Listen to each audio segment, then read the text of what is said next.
Today marks 133 years since the illegal overthrow of the Hawaiian monarchy.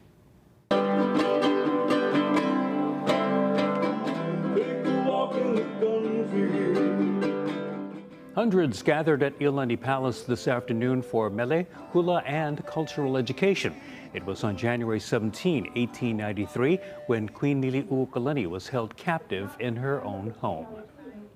There is no Hawaii without Hawaiians.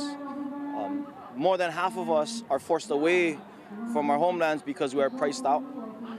That's a direct result of American occupation in Hawaii. Every single day, their language is being not even recognized.